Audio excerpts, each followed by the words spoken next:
transitioning out of the corporate world it's super hard, right?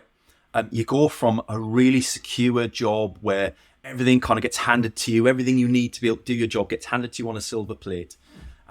But at the same time, it's for a lot of people that I know that have set out into doing their own stuff, it's massively restrictive. Like, you can see the better ways of doing things, but you're held back by that bigger corporate umbrella, rules and procedures and HR and all the contracts and all those sorts of things. And you can see a way of doing things your way, and you want to launch your business to do all of that. That's absolutely fine. And I absolutely believe everybody who's got the power behind them, the fire in their belly to do that, just get yourself out there and start doing that. 100% couldn't agree more. The challenge then starts to come is, for a lot of business owners who are in that position, they do really well out of their personal network for some time, right? So maybe the first 6 to 12 months is covered off. You probably have some people approaching you before you've left the corporate world, and you can reach back out to those and just say, hey, we have actually started doing what you were talking about us doing, so can we talk? And that works out really, really well for people. However, we eventually get to a point where that's starting to dry up. And then we start to enter what I call the transition roller coaster. So you've transitioned out your corporate world. You've used up most of your network or your hot leads from your network. And there's a real problem comes, especially as micro business owners, small stage consultants who are working on their own, independent. Maybe there's just 2 or 3 of you. And that problem is that you become so engrossed in the contracts that you have ongoing, and rightly so, that you don't interact with your network. That contract eventually ends in 6 months, 9 months, a year, whenever. And you're left trying to pick up a cold sales pipeline to try and create something new from it to continue paying the bills. And I see this over and over and over again. Some very good friends of mine are exactly the same boat. It's not a criticism. It's a way of life. It's how it works. You're head down in the contract. You're dealing with the day in, day out. You're at client meetings. When you're not at client meetings, you're at home. You're doing remote meetings, admin, paperwork, finances, all that sort of bookkeeping. Oh, God, the list goes on, right? But who's doing your outreach? Because that's something else you need to be doing. And it's nagging away at you, right? But it's not pressing right now because you're in the contract. You're getting paid. It's not pressing. And it's a lot of work. But eventually, that work dries up. And then everybody does the same thing, right? They all hit the network really, really hard. Go out there. Oh, hey, guys, so now I'm independent and here's what we do. And eventually, maybe after 3 months, you pick up a lead that turns into something. It takes another 3 months to turn into a lead. So you've been out of work, kind of like between jobs for 6 months by this point. It's really super hard to maintain that. It's a roller coaster, right? And what I talk to a lot of people about is smoothing that roller coaster out somewhat. So I'm not going to say that we can fix it so that the moment you leave one contract, another one's lined up, because that's not the way it works. We all know that. But what if you could reduce that 6 months down to maybe 2 to 3 months? That would be advantageous, right? Because then you're not burning through your savings from your first contract. You don't need to have as much money stockpiled to one side to cope through the lean times whilst you drive a new business and focusing on sales. And that's where video marketing comes in. It's where a personal brand comes in. And it's also where having somebody to help outsource some of that work during the busy times comes in really handy. So a lot of the people I work with, when they're between contracts, they're quite capable and happy to do their own video work themselves, right? They can get in front of the camera, they know what they want to talk about, they can do a limited amount of their own editing, and it's good enough, and it gets them out there, and it secures them a new position or a new contract or a new consultation. What happens when you get into that contract? We're back to the grindstone. Things fall off the radar. There's nobody accountable. I'll do it later. Procrastination. And actually, is the video the stuff that you really enjoy doing? Even for the people who are good at it, probably don't enjoy doing the video. They enjoy adding value to their network, which is the outputs of the video. So the video recording itself gets put off.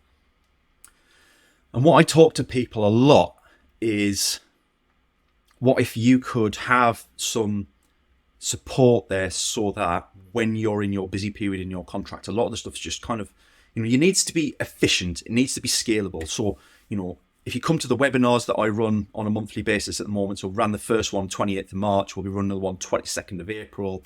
I've no doubt there'll be another one beyond that. And at some point, we're going to start charging for these webinars.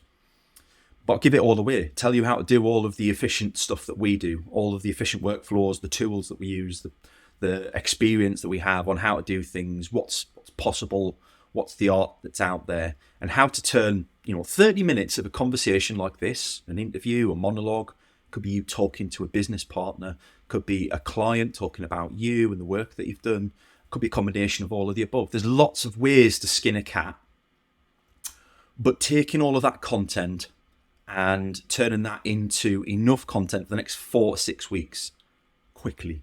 You might spend half a day on it. That's what we want to get to. So if you can spend half a day a month or every 6 weeks creating content for the next 6 weeks, that means you'll be consistent, because then all you've got to do is come to your LinkedIn account, write a post for the day or set up posts for the week, and you're away. You can concentrate on running your business, which is what everybody struggles with.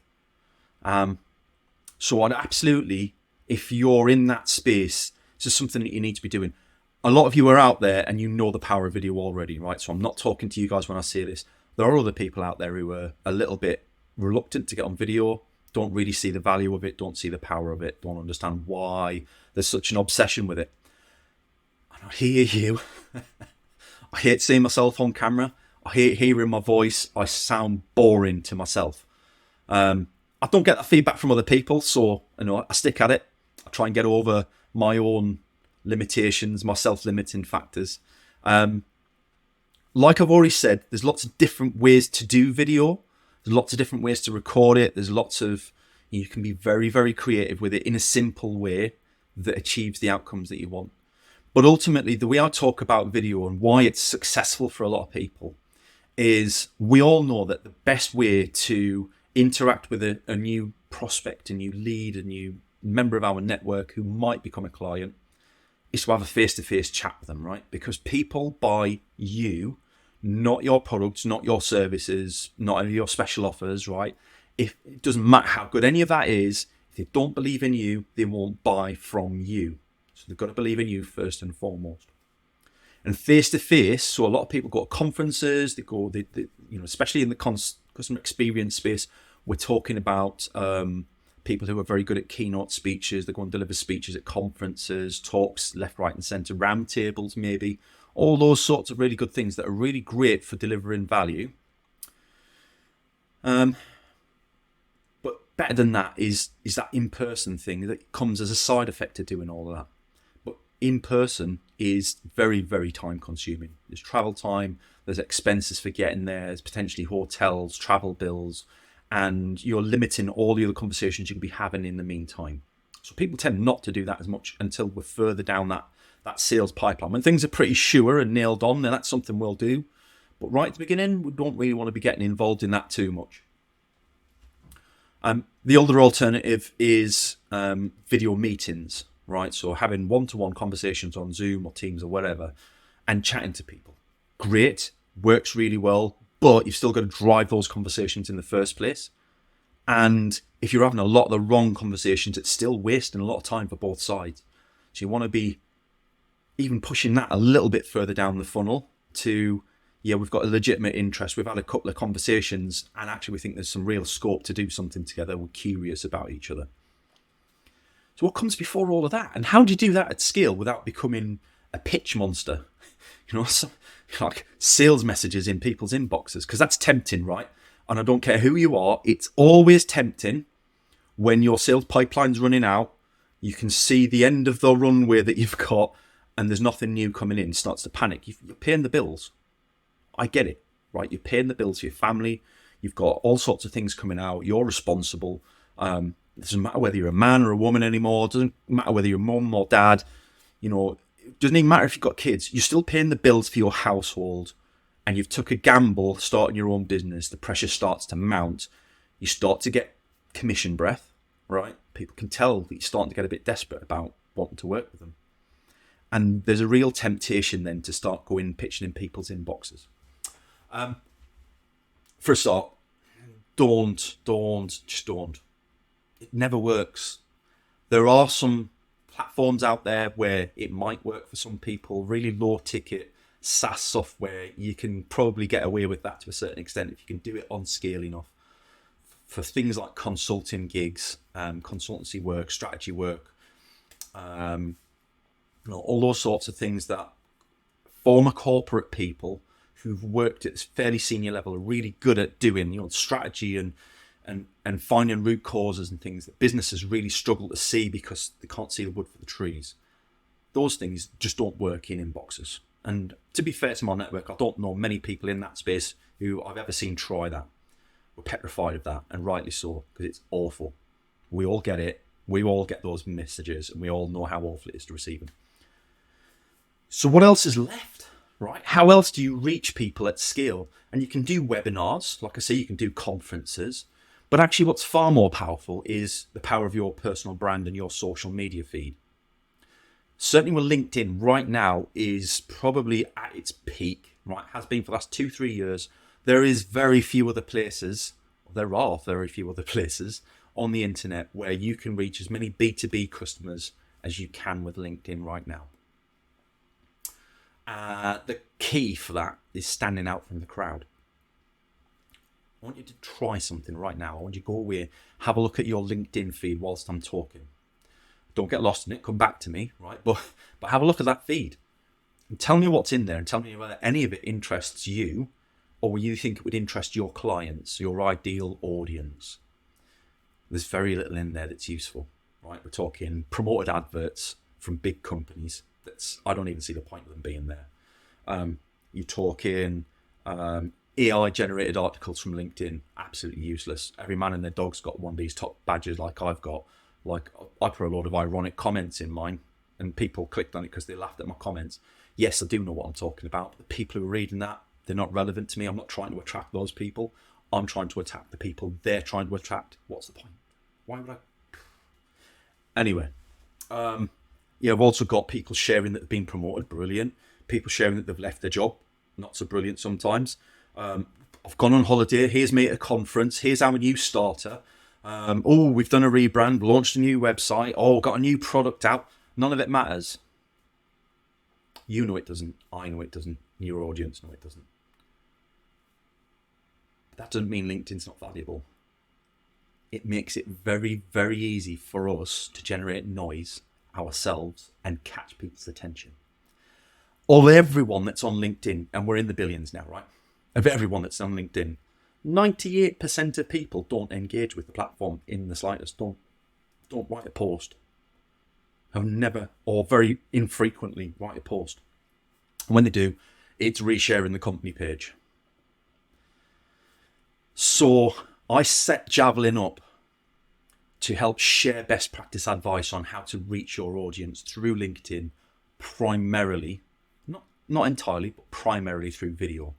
Because video is how you connect your personality, your enthusiasm, your motivation, your experience, your credibility, and everything about you that makes you good. I hear people say this all the time. I'm great when I get in front of people. We do really well. We close loads of business. It's just getting in front of them. That's what video does. Gets you in front of them. They can't say no to you as long as you're connected with them. You will appear in their feed. You might take, at any one time, any post that you put out might reach 10% of your audience, right? So you'd have to post 10 times to make sure, statistically, every part of your audience has seen a post of yours, one. And you probably need to reach them 5 or 6 times in order for them to start being aware of you and considering you. It's much, much more than that to convert. You need to be regular, you need to be consistent. But what it does is it allows you to share your personality, which is the main thing that people miss. They spend all this money on business brands, on rebranding things, lovely logos, lovely websites, all great and brilliant. They're only going to go and look at that if they believe in you first. And this is how we start to flatten out that transition curve, that roller coaster of consultancy life, right? It's helping make people aware of you at scale. That's the beauty of video. So you're not just having a one-to-one conversation, you're having a one-to-many conversation in the style of a one-to-one. So if you're great and when you get in front of people and you're really good at, helping share what it is that you do, and people generally buy from you when you do get in front of them, video is the perfect way to set the tone for all of that and say, here's me, here's what you get, here's what I do, here's what I believe, here's what we don't do. There's the bit a lot of people don't get into, right? They don't want to cut potential customers off. Newsflash, they're bad customers, or they weren't your customers in the first place. They will churn, and it'll cost you time, money, and heartache. Get rid of them before you even qualify them in, right? Tell them what you don't do. Tell them what you don't believe in. Tell them why they shouldn't work with you as well as why they should. All of these things start to build up in your clients and your future clients' eyes, right? Your ideal audience. They start to become aware of you. What will happen, and Chris Walker, if you know Chris Walker, he was the CEO at Refined Labs. He's an amazing influencer in the marketing space, but he talks about this a lot, is, most people will never remember that they've even seen you on your podcast. They won't remember having listened to your podcast. They won't remember having seen all the videos on your LinkedIn. What they'll remember is landing on your website. And if you're going to attribute them as a lead, they've come through your website, you'll go, they came in through the website. Website's great, put more money into the website. Pay for SEO, pay for pay-per-click, bring more visitors to the website because that's what's converting. And you plumb the money into it and then nothing happens because you haven't built the authority in the first place. Why those people came to your website is what's important. And yes, they'll have come direct and they won't remember seeing any of your LinkedIn content. I can guarantee you they will have. If you produce it, you will start to get really warm, qualified leads over a period of time. One of the things I talk about a lot for people is we look at, if you start putting video content out, you start creating more LinkedIn content, anything that comes in the first 3 months, you need to really spend some time qualifying properly. There's a lot of risk there that people haven't seen enough of your content to really get who you are and why they should work with you. And therefore you need to qualify them harder because there's a risk that you're coming across the paths of more unqualified people as a result of being out there more, and they're not a good fit for you. As much as it's great getting those people coming in early doors, you need to be really careful of the first 3 to 6 months to qualify people properly before you start spending lots of time on them. After 6 months, things start to change, right? And where the real magic happens is 9 months onwards, probably 12 months for some people. Depends on how active and how large your network is. Certainly for me, 11 months, right before we really start to hit the road and things start to get rolling. So even for me, who's been active every single day for the last 5 years on LinkedIn, right, still took me nearly 11 months to start making this work properly. We had a couple of months in between where we're doing really well. We've had lots of good leads. We've had lots of bad leads as well that we disqualified out. So I'm talking to you from a place of perspective of having done this recently. Okay. But the beauty of, like I say, that one-to-many relationship is you can get out to thousands of people all at the same time. And the more targeted your network is, the more likely they are to be in your ideal audience. So it's like being in front of a conference every single day and saying something valuable.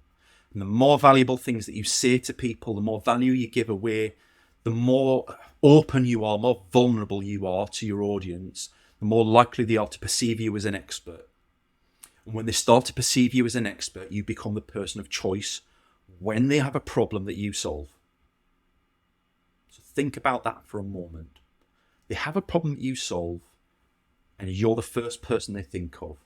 No RFPs, no RFIs, right? Straight into a conversation with the people who've seen you about, and they know that you solve the problems that they have. They know that you somebody that they look up to and they respect. They probably haven't got the time to root cause analyze these things themselves, and they just want it off their plate. You're the first person they come to. You've beaten all the competition, and now it's an easy conversation to, right, here are the things, and this is important, right? So take note of the sorts of questions you're now going to get asked as a result of them coming through that process, because they'll be different. They'll be much more niche, much more specialist, but it's all content that you should be producing, because they should be able to find that information out on your profile. Talk about the example that they're talking about. So have you worked in this situation, or have you worked in that situation? Can you do this and can you do that? Talk about how you have or you haven't done all of that. or how you would be able to if you did. Take each of those questions, make it some content, get it out there, because really you want people to have come to you when they've done all of the research they possibly can. Think about the way you buy an expensive piece of kit, right? A laptop or something. You don't just go out and buy the cheapest laptop out there. For most people out there, you don't go out and buy the cheapest laptop.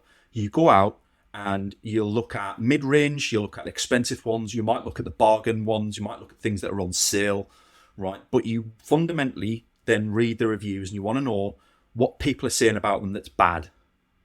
And you want to know whether you can live with those things and how likely they are based on the amount of feedback that you've seen. Is all the negative feedback consistent about the same thing? Or is it just one-offs? And you make a judgment call. Before you've even looked at the laptop, before you've gone to a shop, before you've spoken to an expert, you've already made that judgment. Your clients, your audience are doing the same thing with your services.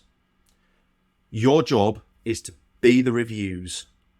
Share your reviews from your other customers, share endorsements and recommendations and testimonials. That's something people are always afraid to get out on LinkedIn. Don't make a meal out of it, right? Like it's not bragging, it's just about showcasing. These are some of the people we talk to, some of the people we work with, and here's their thoughts on what we do. Good, the bad, and the ugly. And what you'll find is that people then come to you at the point where they're ready to just say yes. That's where we all want to get to. I'm not saying that's a simple process. It takes time. It takes iterations. There's not lots of work, but there's lots of thinking about things to go into there. And it will take time for it all to sink in, for you to process it. But in the meantime, you've got your contract going on. You've got your client deliverables to be delivering. You've got projects to run. You've got meetings to have. You've got training sessions. You've got whatever you've got. That's your bread and butter. That's what you set up business to do. Not this social media malarkey, right? So it's important that you build an efficient process around that. Yes, you can get AI platforms that'll chop your video up and it might give you 20 clips back out of a 30-minute video. I can guarantee 17 of them probably aren't usable. But hey, you've got those options out there. If you want to go with that, go with that. There are, people that you can hire that are relatively cheap, and you give them enough instructions, they can absolutely get on with that and do that for you.